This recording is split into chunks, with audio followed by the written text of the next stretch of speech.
Dari Ali bin Abi Thalib radhiyallahu taala anhu qala, bahwa beliau berkata,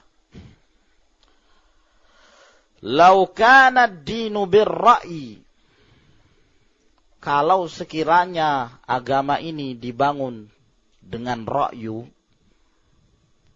dengan akal, pemikiran semata,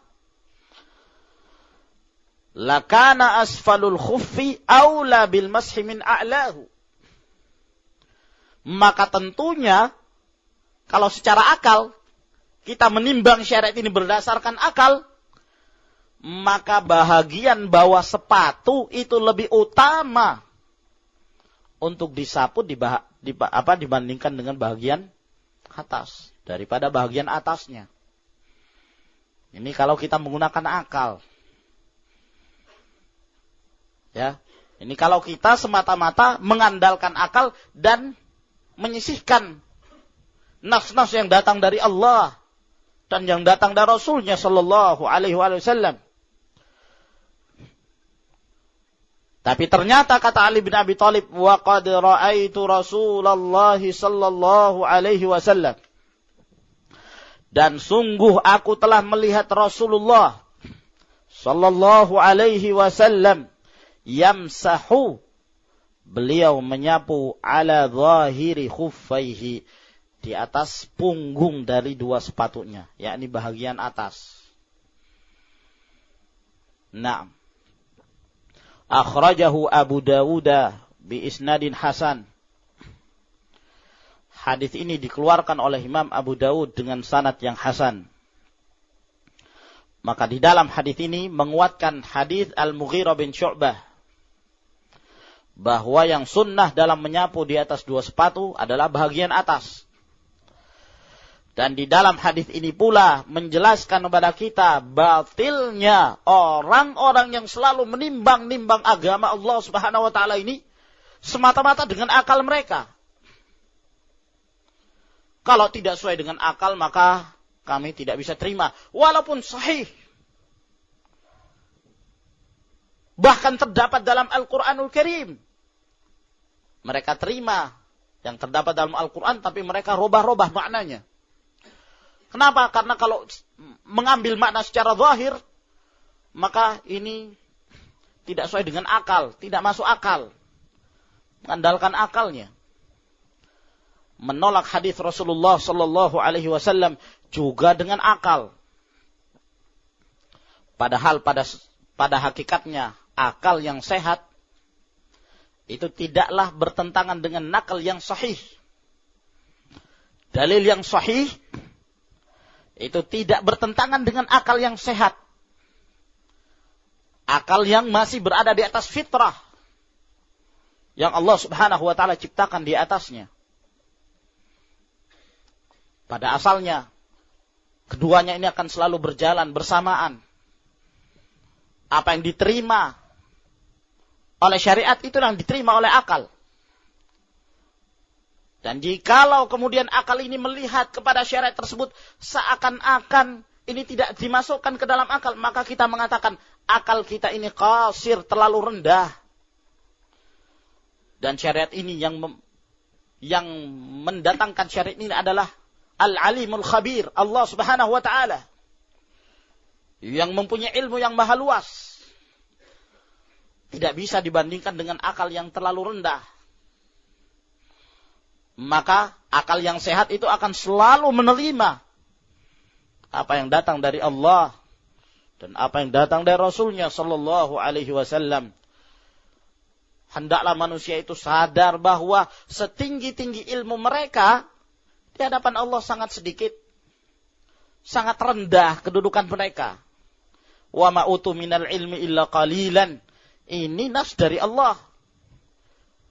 Bahwa mereka itu tidak diberikan ilmu kecuali sedikit. Sedikit sekali. Ilmu yang diberikan pada mereka. Jadi setinggi apapun ilmu mereka, gelar apapun yang mereka dapatkan, S1-nya, 2-nya, 3-nya, profesornya, MA-nya, MBA-nya, tetap kecil di hadapan Allah Subhanahu wa taala dan sedikit. Siapa yang mengalahkan ilmu para nabi dan rasul? Mereka lah orang-orang yang paling mengerti, orang yang paling diberikan ilmu oleh Allah Subhanahu wa ta'ala. Sebab ilmu syariat, ilmu agama ini jauh lebih mulia dibandingkan dengan ilmu dunia. Itu pun tetap dianggap oleh Allah Subhanahu wa ta'ala sangat sedikit. Nabi Musa alaihi salam, nabinya Banu Israel, pernah ditanya oleh seseorang dalam riwayat Al-Imam Al-Bukhari, siapa orang yang paling alim di muka bumi ini? Adakah orang yang lebih alim daripada engkau, wahai Musa? Apa kata Nabi Musa? Saya tidak tahu ada orang lebih alim daripada saya. Saya orang lebih banyak ilmunya. Ditegur oleh Allah Subhanahu wa ta'ala. Di antara hambaku ada yang lebih alim. Nabi Musa ketika ditegur oleh Allah Subhanahu wa ta'ala merunduk. Bukan malah menyombongkan diri, beliau merunduk. Di mana ya Allah? Aku ingin bertemu dengannya, aku ingin menuntut ilmu padanya. Singkat cerita, maka berangkatlah Nabi Musa dengan Yusha' bin Nun bertemu dengan seorang hamba Allah Subhanahu wa ta'ala. Dan pendapat yang rajih, beliau adalah seorang nabi di antara nabi-nabi Allah, Khadir alaihi salam. Terjadi pertemuan di antara keduanya. Ketika keduanya sedang menaiki sampan milik seorang miskin, mereka berada di atas perahu. Maka tiba-tiba ada seekor burung yang hinggap di ujung perahu itu sambil memasukkan airnya ke lautan. Ya, seakan-akan beliau minum, ambil setetes demi setetes. Maka di saat itu Khadir alaihi salam mengatakan pada Nabi Musa, beliau mengatakan, tidaklah ilmuku dan ilmumu apabila digabungkan jadi satu dibandingkan dengan ilmu Allah Subhanahu wa ta'ala, melainkan ilmu yang kita miliki ini kedudukannya seperti setetes air yang diambil oleh burung itu dibandingkan dengan luasnya lautan. Apa artinya? Apa artinya setetes itu diambil tidak berpengaruh, tidak mengurangi sedikit pun dari ilmu Allah Subhanahu wa ta'ala. Jangan menyombongkan diri. Ya, maka ini nasihat kepada mereka al-aqlaliyun yang selalu mendahulukan akal. Ketika datang perintah dari Allah Subhanahu wa ta'ala, datang perintah dari Rasulnya sallallahu alaihi wasallam, selalu dipertimbangkan dengan akal. Kenapa saya melakukan ini? Apa hikmahnya? Kalau tidak, saya tidak mau melaksanakannya. Subhanallah. Kalau sekiranya agama ini dibangun dengan akal, lihat perkataan Ali bin Abi Thalib radhiyallahu taala anhu, Umar bin Al-Khattab radhiyallahu taala anhu. Dalam riwayat Bukhari dan Muslim, ketika beliau mencium Hajar Aswad, apa yang beliau katakan? Inni la a'lamu annaka hajarun la tadhurru wa la tanfa. Saya mengetahui kamu ini hanya sebongkah batu, tidak memberi manfaat, tidak pula memberikan kemudaratan. Karena yang mendatangkan manfaat dan mudarat hanyalah Allah Subhanahu wa ta'ala. Kamu hanya sebongkah batu, ngapain? Ya. Saya tahu kamu ini hanya batu. Tapi kenapa Umar bin Khattab mencium? Kenapa? Walaula anni ra'aitu Rasulullah sallallahu alaihi wasallam yuqabbiluka ma qabbaltuk. Kalau bukan karena Rasulullah alaihi salatu wasallam mencium kamu, saya tidak akan cium kamu. Ngapain saya mencium kamu? Hanya sebongkah batu. Iya kan? Tidak bermanfaat. Lalu kenapa beliau mencium? Karena melihat Rasulullah sallallahu alaihi wasallam. Dan apa yang diajarkan oleh Rasulullah alaihi wasallam pasti ada hikmahnya. Apakah kita mengetahui atau tidak kita ketahui? Hikmah yang terbesar bagi seorang manusia, tundukkah dia terhadap ajaran Rasulullah alaihi wasallam atau tidak? Nah, ada satu kejadian yang besar yang terjadi di zaman Rasulullah alaihi wasallam. Ketika terjadi perjanjian Hudaybiyah yang menyebabkan sebagian para sahabat melakukan protes terhadap Rasulullah sallallahu alaihi wasallam dengan kesepakatan perjanjian Hudaybiyah itu.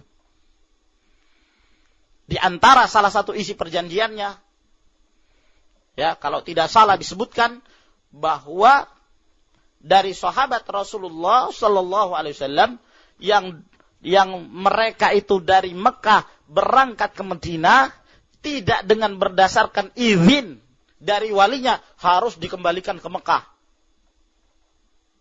Padahal Mekah pada waktu itu masih dikuasai oleh orang-orang kafir Quraisy. Sedangkan di antara, ya, harus dikembalikan ke Madinah, ke Makkah. Sedangkan sebaliknya, ya, dari Madinah yang sudah ada di Makkah, maka tidak boleh dikembalikan ke Madinah. Dari kalangan kaum muslimin. Ya, sampai waktu itu, ya, kejadian ini juga dikenal dengan kejadian Abu Jandal. Karena Abu Jandal ini salah seorang sahabat Rasulullah SAW yang muslim yang ditahan menjadi tawanan mereka di Mekah. Tidak dikembalikan. Sedangkan tawanan yang ada di Madinah harus dikembalikan. Dari orang-orang kafir. Dari kaum muslimin yang ditawan di Mekah tidak boleh dikembalikan ke Madinah. Kalau secara akal kita mengatakan ini keputusan yang tidak jujur. Tidak adil. Seakan-akan Islam itu rendah. Dan seakan-akan kita memberi kesempatan pada orang-orang kafir untuk menguasai kita. Secara zahir demikian. Sampai kata Sahal bin Hunayf dalam riwayat Bukhari dan Muslim, ittahimu ra'yakum. Kata beliau, tuduh akal-akal kalian. Kalau sudah datang nas dari Al-Quran dan As-Sunnah, kemudian akal kalian ingin berbicara, tuduh akal kalian. Jangan sama sekali kalian berusaha untuk mendahulukan Allah dan Rasulnya. Kalian dahulukan akal kalian di atas hukum Allah dan Rasulnya. Alaihi salatu wassalam. Fawallah, kata beliau, sungguh aku telah menyaksikan kisah Abi Jandal. Sekiranya aku mampu untuk menolak hukum Rasulullah dalam perjanjian Hudaybiyah itu, la radattu, niscaya saya akan menolaknya. Sehingga sahabat termasuk yang menolak dari kalangan para sahabat adalah Umar bin Al-Khattab radhiyallahu ta'ala. Ketika mendengarkan keputusan itu, dengan sikap protes beliau mendatangi Rasulullah sallallahu alaihi wasallam. Datang kepada Rasulullah. Lalu beliau protes dan mengatakan di hadapan Rasulullah, ya Rasulullah, alasna ala haqqin wa hum alal batil. Bukankah kita berada di atas kebenaran, sedangkan mereka berada di atas kebatilan? Kata Rasulullah SAW, bala, betul. Ya. Lalu kata Umar, alaysa qatlana fil jannah wa qatlahum fin nar? Bukankah orang-orang yang terbunuh dari kita itu dalam surga, sedangkan orang-orang yang terbunuh dari mereka dalam neraka? Kenapa kita tidak bertempur saja begitu? Maunya Umar demikian. Kenapa kita bertempur? Kenapa kok diadakan perjanjian damai demikian? Ya. Kalau tidak salah berjalan sekitar disepakati sekitar 10 tahun kalau tidak salah. Wallahu a'lam bissawab. Kenapa? Bukankah yang terbunuh dari mereka dalam neraka? Kata Rasulullah, betul. Lalu kata Umar bin Khattab, kenapa kita memberikan agama kita seakan-akan agama kita ini kekurangan terhadap apa yang ada pada mereka? Apa kata Rasulullah? Ya Ibn al-Khattab, wahai Umar bin Khattab, inni Rasulullah. Saya adalah Rasulullah, wala yudayyi'ani Allahu abadan. Dan Allah tidak akan menyia-nyiakan aku selama-lamanya. Subhanallah. Ini sebenarnya merupakan jawaban yang membungkam mulut orang-orang selalu mendahulukan akal. Umar masih tidak puas juga. Mendatangi Abu Bakar As-Siddiq radhiyallahu ta'ala dan berkata seperti itu. Ya Abu Bakar, bukankah kita di atas kebenaran, mereka di atas kebatilan? Kata Abu Bakar, betul. Bukankah yang terbunuh dari kita dalam surga dan mereka terbunuh dalam neraka? Betul. Lalu kenapa kita menjadikan agama kita ini kurang? Kata Abu Bakar, innahu Rasulullah wa la yudayyi'ahu Allahu abadan. Jawabannya persis sama dengan jawaban Rasulullah. Beliau adalah Rasulullah SAW. Dan Allah tidak akan menyanyiakan dia selama-lamanya. Baru setelah itu, turun surah Al-Fatah yang mengkhabarkan bahwa kaum muslimin akan memenangkan kota Mekah. Lalu surah ini dibacakan kepada Umar bin Khattab. Lalu kata Umar, afathun huwa? Apakah ini pembukaan kota Mekah? Kemenangan? Kata Rasulullah SAW, na'am. Iya. Baru tenang perasaan Umar bin Khattab radhiyallahu anhu. Lihat ini. Ya.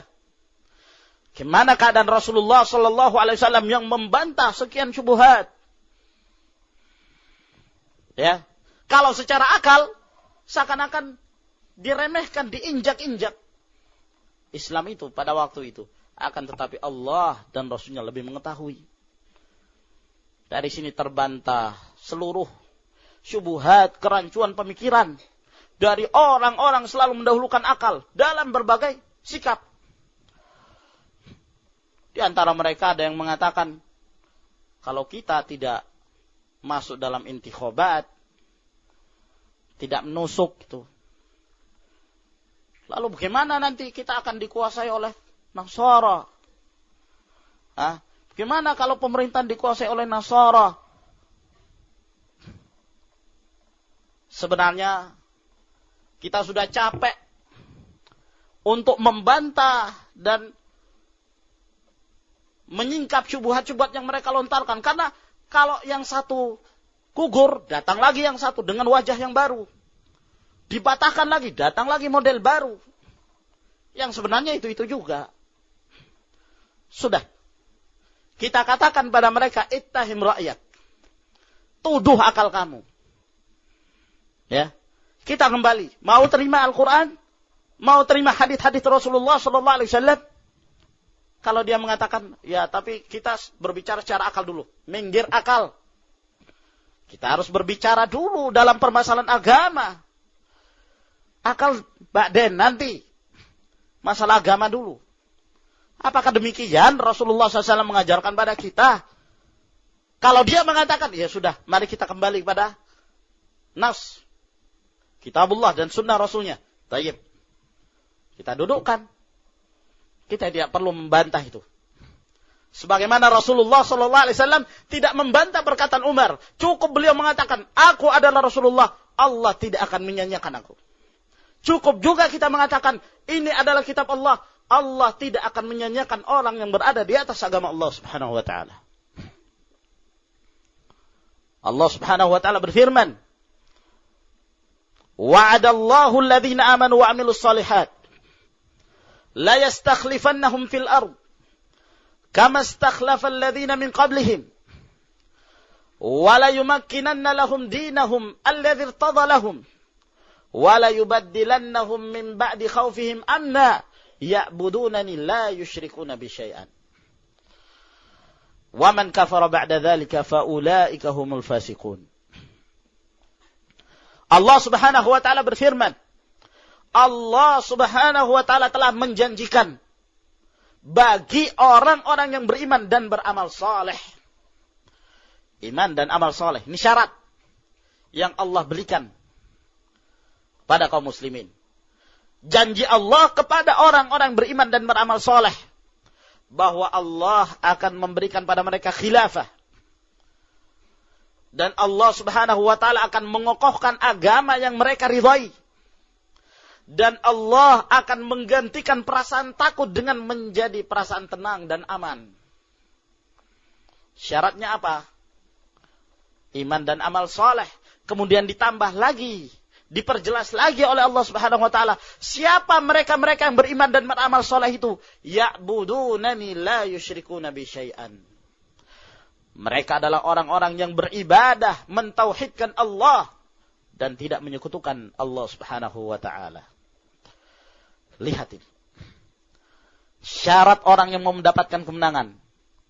Dan barang siapa yang mengingkari setelah itu, kata Allah Subhanahu wa taala, mereka termasuk orang-orang yang fasik. Kalau mengingkari ayat ini, fasik. Ini janji Allah Subhanahu wa ta'ala. Dan apa yang telah menjadi janji Allah Subhanahu wa ta'ala telah terjadi di zaman Rasulullah alaihi wasallam. Apakah Rasulullah alaihi wasallam beliau di dalam berdakwah, beliau masuk ke dalam pemerintahan, kubu pemerintah? Nah, kita harus berjuang dari dalam. Apakah demikian? Atau beliau mulai dari bawah? Ya, dari kalangan para du'afa, dari orang-orang yang lemah, fuqara, masakin. Itulah pengikut-pengikut Rasulullah sallallahu alaihi wasallam. Ya, akan tapi mereka diberikan kekuatan akidah, kekuatan manhaj, mengikuti Rasulullah sallallahu alaihi wasallam, tidak mendahulukan akal. Di saat datang nas, sami'na wa ata'na. Ini sikap mereka. Sehingga Allah Subhanahu wa taala memberikan kemenangan kepada mereka. Kita kembali kepada nas.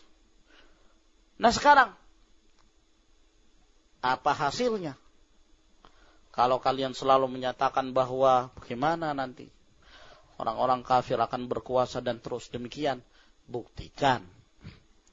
Sudah demikian banyak pelajaran sesungguhnya yang mengharuskan kita untuk sadar kembali kepada kitabullah dan sunnah, itulah yang terbaik.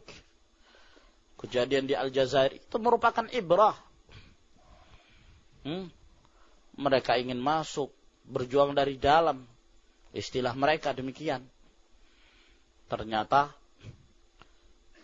akhirnya adalah banyak yang ditumpahkan dari darah kaum muslimin. Maka kaum muslimin rahimakumullah, jangan kemudian kita selalu bermain dengan akal kita. Dalam keadaan di sana sudah ada nas dari kitabullah, dari sunnah Rasulnya sallallahu alaihi wasallam, sudah cukup. Ya. Kadang kalau meladeni akal-akal mereka tidak ada habis-habisnya. Karena mereka memang suka mempermainkan akal. Ya.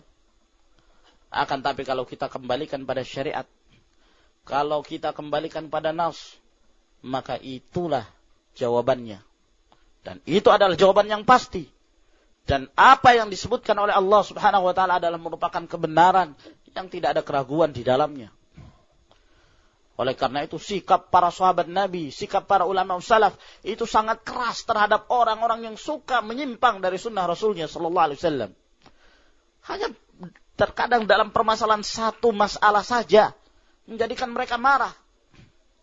Abdullah bin Umar radhiyallahu taala anhuma contohnya, ketika beliau menyampaikan satu hadis Nabi sallallahu alaihi wasallam, "Idza sta'dzanat ahadakum imra'atuhu ila al-masjid fala yamna'ha." Kalau ada seorang istri minta izin kepada suaminya untuk datang ke masjid, jangan dia larang. Biarkan. Apa kata Bilal? Ada salah seorang anak yang mengatakan, "Wallahi lanamna'uhunna." Demi Allah, kami akan mencegah mereka. Padahal Abdullah bin Umar baru saja membaca hadis dari Rasulullah SAW mengatakan, jangan kalian larang. Setelah beliau membaca hadis, orang ini mengatakan, kami akan melarang mereka. Seakan-akan dia hendak membantah hadis Nabi SAW. Didengar oleh Abdullah bin Umar. Kata beliau, fasabbahu sabban sayyi'an ma sami'tuhu mithlahu sabbahu qat. Maka saya dicela oleh Abdullah bin Umar dengan celaan yang sangat buruk sekali. Saya belum pernah melihat Abdullah bin Umar mencela seperti itu. Kenapa? Karena orang ini menyimpang dari sunnah. Lalu kata Abdullah bin Umar, "Ana aqulu lakum qala Rasulullah wa taqulun wallahi lanamna'uhunna." Saya mengatakan pada kalian bersabda Rasulullah, lalu kalian seakan-akan ingin menyelisihi sunnah Rasulullah sallallahu alaihi wasallam. Ini ikhwani fiddin azakumullah. Apa yang disebutkan oleh Ali bin Abi Thalib radhiyallahu taala an adalah merupakan qasimatul dhahr yang akan menghancurkan tulang punggung para aqlaniyin. Orang-orang yang selalu mendahulukan akal. Dan di saat mereka melihat bahwa ada nas yang bertentangan dengan akal mereka, maka mereka meninggalkan nas tersebut dan lebih mendahulukan akal mereka. Wallahul musta'an. Saya kira sampai di sini insyaallah yang kita bacakan dari hadis Ali bin Abi Thalib. Insyaallah kita lanjutkan di pertemuan yang berikutnya. Wallahu a'lam bishawab. Subhanakallahumma bihamdik, asyhadu an la ilaha illa anta, astaghfiruka wa atubu ilaik. Tafaddalu hafizakumullah. Assalamualaikum warahmatullahi wabarakatuh.